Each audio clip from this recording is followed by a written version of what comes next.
নমস্কার বন্ধুরা, তিন দিদির হেসেলে আরেকটা নতুন এপিসোডে আপনাদের সবাইকে স্বাগত জানাই। আশা করি সবাই ভালো আছেন। যা গরম পড়েছে সবাই কিন্তু একটু সাবধানে থাকবেন, বিশেষ করে বাড়ির বাচ্চাদের কিন্তু খুব সাবধানে রাখবেন। যাই হোক, আজকে আমরা এই গরমকালের উপযোগী একটা খুব স্বাস্থ্যকর কিন্তু উপাদেয় একটা রেসিপি আপনাদের জন্য নিয়ে এসেছি। আজকে আমরা বানাবো লাউ দিয়ে শোল মাছের হালকা ঝোল। এই যে আমরা নিয়েছি কিছুটা শোল মাছ, এখানে 500 গ্রামের একটা মাছ আছে। এই যে ডুমো ডুমো করে আমরা লাউটা কেটে নিয়েছি।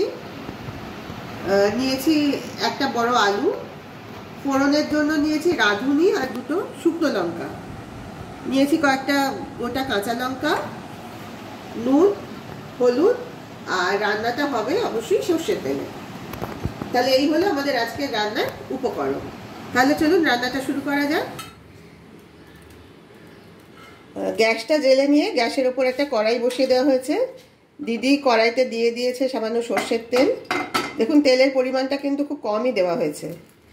এবার এই তেলে প্রথমে মাছগুলো ভেজে নেওয়া হবে।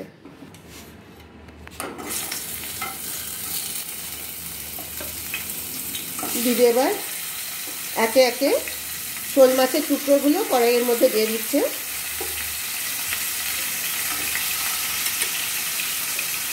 এই মাছের টুকরোতে দিদি কিন্তু আগে নুন আর হলুদটা মাখিয়ে রেখেছিল।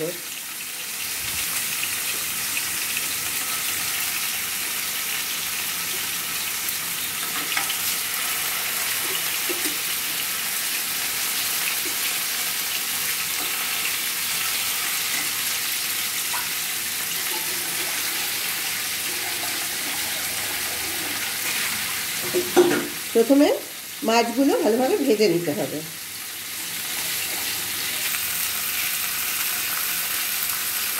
মাছের একটা দিক মোটামুটি ভাজা হলে দিদি মাছগুলো উল্টে দিয়েছে। এপিট এপিট করে মাছগুলো ভালোভাবে ভেজে নিতে হবে। তবে মাছটা কিন্তু খুব একটা কড়া ভাজা হবে না, মোটামুটিভাবে ভাজতে হবে। আমাদের মাছ ভাজা হয়ে গেছে। দিদি এবার ভাজা মাছগুলো একটা বাটিতে তুলে নিচ্ছে।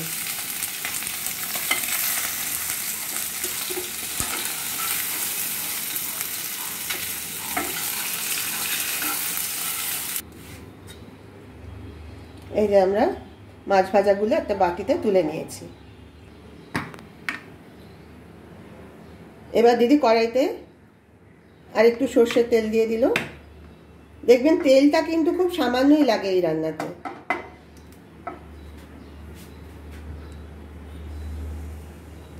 এবার দিয়ে দেওয়া হলো ফোড়নের জন্য কিছুটা রাঁধুনি আর দুটো গোটা শুকনো লঙ্কা।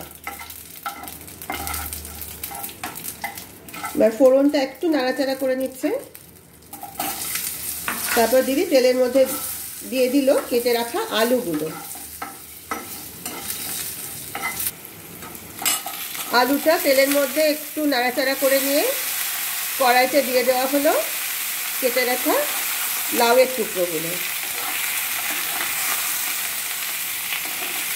এবার সবগুলো দিদি ভালোভাবে মিশিয়ে দিচ্ছে।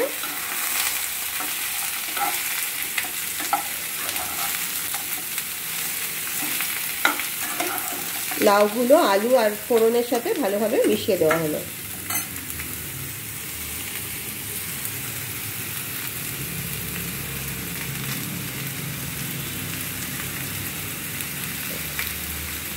দিয়ে দিল পরিমাণ মতো নুন, আর এবার দেওয়া হচ্ছে ছোট চামচে 3 ভাগের 1 ভাগ হলুদ। আবার নুন হলুদটা লাউ আর আলুর সাথে ভালোভাবে মিশিয়ে দেওয়া হচ্ছে।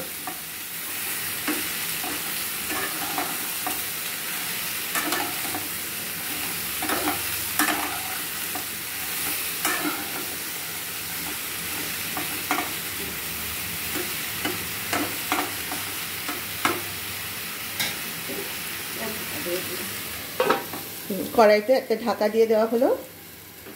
কিছুটা সময় সবজিগুলো কড়াইতে কষা হবে। কড়াইয়ের ঢাকাটা তুলে লাউ আর আলুটা আরেকবার ভালোভাবে নেড়ে দেওয়া হলো। এবার এর মধ্যে দিয়ে দেওয়া হলো কয়েকটা গোটা কাঁচা লঙ্কা। এই কাঁচা লঙ্কাটা আপনারা যে যেরকম ঝাল খেতে পছন্দ করেন সেই অনুযায়ী দেবেন।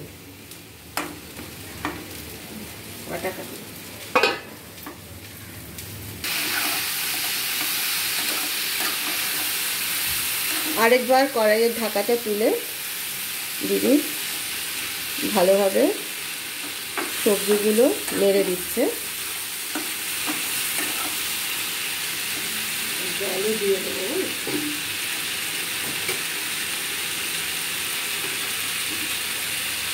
সবজি কষানো হয়ে গেছে। এবার দিদি আগে থেকে গরম করে রাখা জল কড়াইতে দিয়ে দিল, দিয়ে এবার ভালোভাবে নেড়ে দিল।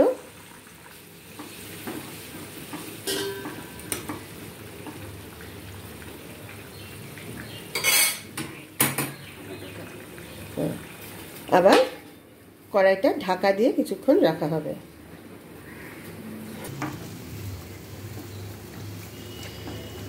আরেকবার কড়াইয়ের ঢাকাটা তুলে নিয়ে দিদি ভালোভাবে নেড়ে দিল।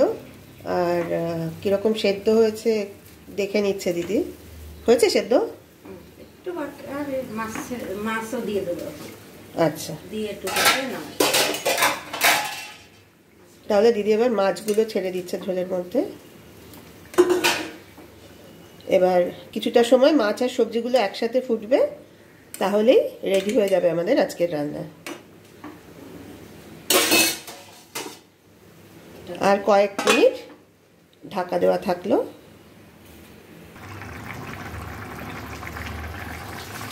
আমাদের আজকের রান্না একেবারে শেষের পথে। আবার কড়াইয়ের ঢাকাটা তুলে দিয়ে দিদি দেখে নিয়েছে লাউ আলু মাছ সবই ভালোভাবে সেদ্ধ হয়ে গেছে। এবার গ্যাসটা অফ করে মাছের ঝোলটা বাটিতে ঢেলে নিলেই সার্ভ করার জন্য একেবারে রেডি হয়ে যাবে। তাহলে একেবারে রেডি হয়ে গেছে আমাদের আজকের রেসিপি লাউ আর আলু দিয়ে শোল মাছের ঝোল। এখন যা গরম পড়েছে, এই গরমে কিন্তু এই ধরনের একটা হালকা ঝোল আমাদের খেতেও যেমন ভালো লাগে আর স্বাস্থ্যের জন্য কিন্তু সেটা খুবই উপকারী। আপনারা কে কে এইভাবে শোল মাছ রান্না করেন আমাকে কিন্তু প্লিজ কমেন্ট করে জানাবেন। আর যারা এভাবে কখনো রান্না করেননি তারা কিন্তু প্লিজ একবার এইভাবে রান্না করে টেস্ট করে দেখবেন, আর খেয়ে কেমন লাগলো সেটা কিন্তু অবশ্যই আমাকে কমেন্টে জানাবেন। আমি কিন্তু আপনাদের কমেন্টের অপেক্ষায় থাকবো। আর ভিডিওটা ভালো লাগলে প্লিজ একটা লাইক দেবেন, আর আপনাদের পরিচিত সকলের সঙ্গে ভিডিওটা শেয়ার করবেন। আর যারা যারা এখনও এই চ্যানেলটা সাবস্ক্রাইব করেনি তারা কিন্তু প্লিজ এই তিন দিদির হেসেল ইউটিউব চ্যানেলটা সাবস্ক্রাইব করে দেবেন। আজ তাহলে এই পর্যন্তই। সবাই ভালো থাকবেন। আবার কাল আপনাদের সঙ্গে দেখা হবে একটা নতুন রেসিপি নিয়ে। নমস্কার।